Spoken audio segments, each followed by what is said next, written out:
Welcome back to my channel. Well, Trump right now as we speak is panicking.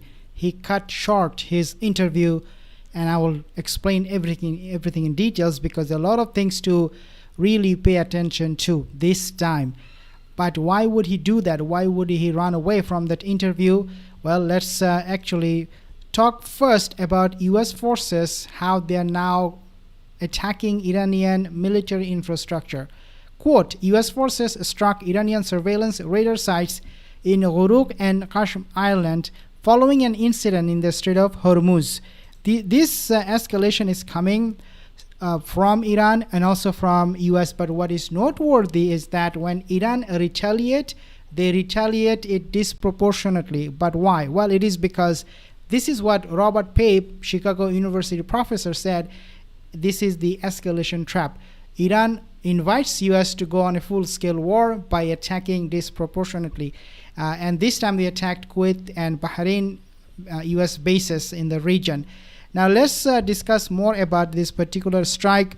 It says that Iran launched ballistic missiles and drone attacks targeting US interest in Kuwait and Bahrain.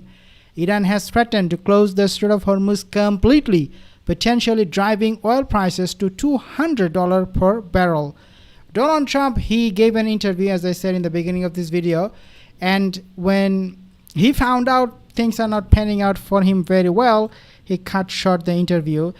Quote, Trump abruptly ended an interview with Kristen Welker of NBC's Meet the Press after approximately 15 minutes, despite it being scheduled for much longer duration.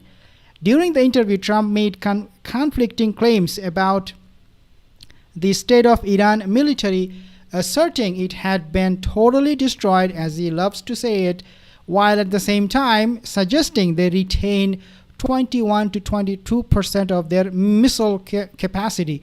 So one moment the missile system, the capabilities are destroyed, and the very next moment he will say, well, guess what, they still have 21 to 22% of missile capabilities, and they're using it against us, as you can see on the screen, those missiles.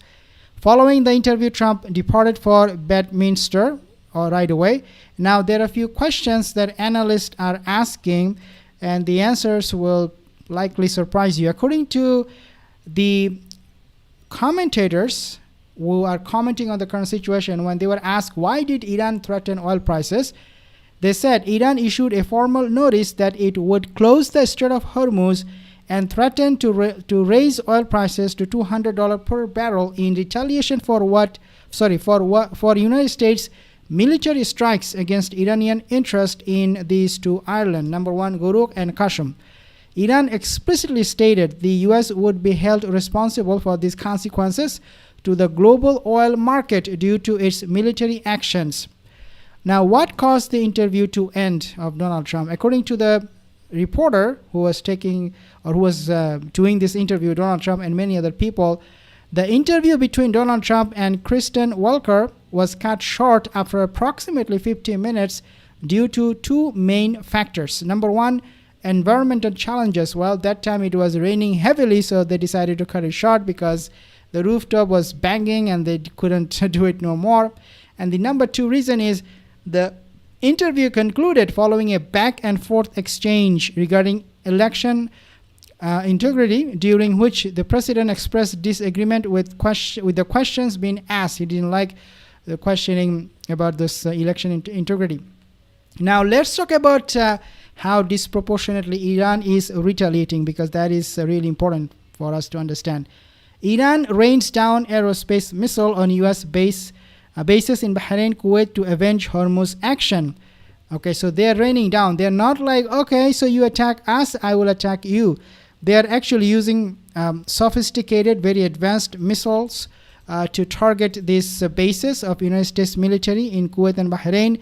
A significant escalation of tensions in the Strait of Hormuz involving IRGC and US military. The conflict began when IRGC Navy intercepted 4 commercial oil tankers in the Strait of Hormuz. So there was no conflict. There was no problem in the Strait of Hormuz. Everything was sailing smooth until Iran noticed 2 oil tankers passing by. And they were like, hey, wait a second, where is your permit? Because as we know, Iran claims that any ship, commercial vessel or oil tankers, any ship passing through the Strait of Hormuz will need IRGC's approval. They didn't see that approval, so what they do, they attacked them. They have actually intercepted those commercial oil tankers in the Strait of Hormuz, claiming the vessels were operating without proper authorization, quote, and under U.S. direction. So they immediately sensed that the United States is meddling in this, and they are just not abiding by Iran's rule. In response to the interception and the downing of a drone, U.S. forces conducted localized strikes against IRGC infrastructure, specifically a telecommunications station on Qasem Island and coastal radar in Uruk. Now that made Iran go livid, and that was also a big opportunity for Iran to escalate this violence, this war. Again, as I said, this is an escalation trap. You hit me, Iran will hit you back 10 times harder intentionally. And the reason for that is because they are inviting for a full-scale war with the United States, because that way they can destroy these Gulf countries, especially now Qatar, Kuwait, Bahrain. Now, the IRGC Aerospace Force retaliated with a coordinated ballistic missile strike targeting the Ali Al Salem Air Base in Kuwait and the U.S. Navy's 5th Fleet headquarters in Manama, Bahrain. So as you can imagine, they're going bonkers. The IRGC, they have issued an uncompromising final warning to the United States, threatening the complete closure of Strait of Hormuz to global oil and gas exports if further actions are taken against them. So again, they are telling Donald Trump, we will not do a tit-for-tat kind of thing. It will be next time a lot severe. While IRGC claims the strikes had devastating operational impacts, the U.S. Central Command asserts that its defensive air shields neutralize the incoming threats and that forces remain vigilant. And I said this before, guys, that Donald Trump doesn't have any plan. What he's doing in the Strait of Hormuz, like nothing. He's just bothering Iran, and Iran is coming after U.S. bases, those major U.S. bases in the Gulf. Whatever remaining is there, right? Because we know a lot of them got destroyed, but Iran is sending a message that they are going to go after these U.S. bases, these targets. And so Donald Trump really is clueless. Now, what sparked the Hormuz naval standoff? Some people are asking. The naval standoff in the Strait of Hormuz was sparked when IRGC Navy detected 4 commercial oil tankers attempting to transit the strait without maritime coordination or authorization. IRGC alleged, Iran's IRGC, that these vessels were being directed by U.S. Army, and after the convoy ignored tactical warnings, Iranian forces forcibly stopped one of the tankers, which caused the other 3 to abort their transit. I do not know what Donald Trump plans. Does he plan to send all of the ships anyway, pass through the Strait of Hormuz because I said so? If that is the case, he's absolutely delusional, because Iran is going to retaliate and retaliate really hard. So when we talk about, escalation trap, this is what Robert Pape, a professor from Chicago University, said. Trump's spin is meeting escalation, reality heating up. U.S. gave Iran a Trump love trap. Iran shows escalation dominance by attacking disproportionately in Kuwait and in Bahrain. Iran's leverage grows, and Trump has no way out of the escalation trap he created. What is Trump saying here? He posted a video with this. Take a listen what Trump is saying. How do you define ceasefire? Pretty much the way it is. It's a different part of the world. I'd say in that part of the world, ceasefire is when you're shooting in a more moderate manner. How do you define ceasefire? Okay, so again, he looks like, to me at least, doesn't have any clue what he's talking about. Ceasefire, what, moderate, I don't know what he means. But anyways, Robert he tweeted, everyone watch senior military advisor to Iran supreme leader's chilling warning to CNN.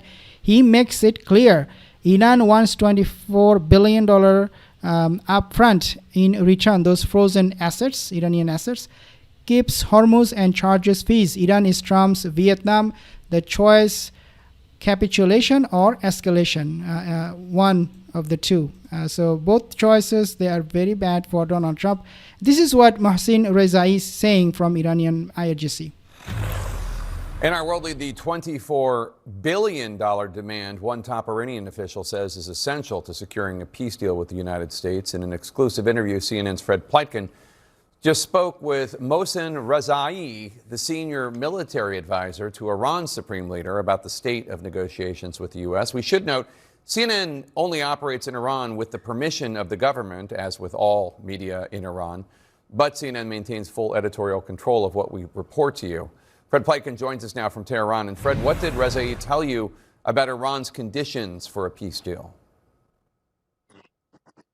Well, it certainly seemed as though, Jake, those $24 billion in frozen Iranian assets that the Iranians say they want unfrozen in order to make an agreement with the United States, that was really key, or one of the key demands that they had. One of the things that Mohsen Rezai said to me, he said, look. Okay, so this $24 billion frozen asset that Iran has demand to be unfrozen is because Iran is saying, hey, look, we tried to negotiate with you in the past 2 times. You betrayed us.